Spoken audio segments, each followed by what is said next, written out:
Barangay Hinebra Christian Eastern Hardinger mga bro maglalaro daw sa playoffs at Coach Yengyaw hindi na umaasa. So huling laro na nga ng elimination rounds ngayon mga bro. May 4 na team na nga ang secure sa twice to beat advantage. Pero inaabangan pa rin ng lahat ang laban ng Rain or Shine at Barangay Hinebra mga bro. Kahit independent team tong Rain or Shine, kaya nga nitong pumalag sa mga contender na team. Halos nga underrated ang kanilang mga manlalaro pero dahil dinevelop ito ni Coach Yengyaw, nag-improve talaga ang mga ito. Hindi na nga daw umaasa itong si Coach Yengyaw mga bro na makakapasok pa sila sa twice to beat advantage lalo pat Barangay Hinebra ang kanilang huling kalaban. Well, para sa akin mga bro, kapag nanalo nga ang SMB at Barangay Hinebra ngayong last day ng elimination rounds, makukumpleto na nga ang 4 na may twice to beat advantage. Pero kung manalo ang Rain or Shine by 19 points sa Barangay Hinebra, may chance nga silang papasok sa number 4 mga bro.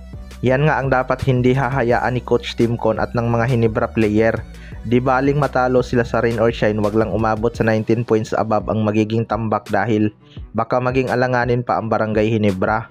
Pero kapag nanalo ang Barangay Hinebra mga bro, pwede nga silang umangat sa number 3 kung pagbabasihan ang quotient system. After ng laban, malalaman na nga natin kung sino ang kanilang makakalaban sa quarterfinals. Isa nga sa Converge Fiber Xers at TNT Tropang 5G ang kanilang makakalaban. Sa kabilang banda naman mga bro, Christian Eastern Hardinger maglalaro daw sa playoffs. Kahit maganda ang naging performance ng Barangay Hinebra mga bro, hindi pa rin talaga maitatanggi na kailangan nila ng big man.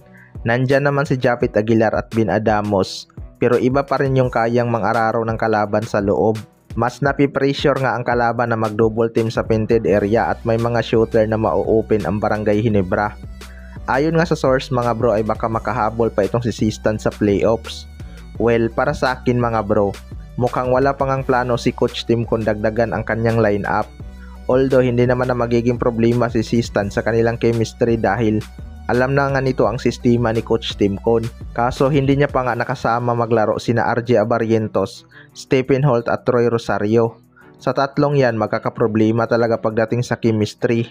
Pero perfect talaga sana tong si RJ Abarrientos sa mga pick and roll ni Sistan mga bro. Sayang lang talaga at hindi sila nagkasama. Magaling ang pumasa itong si RJ Abarrientos sa mga pick and roll.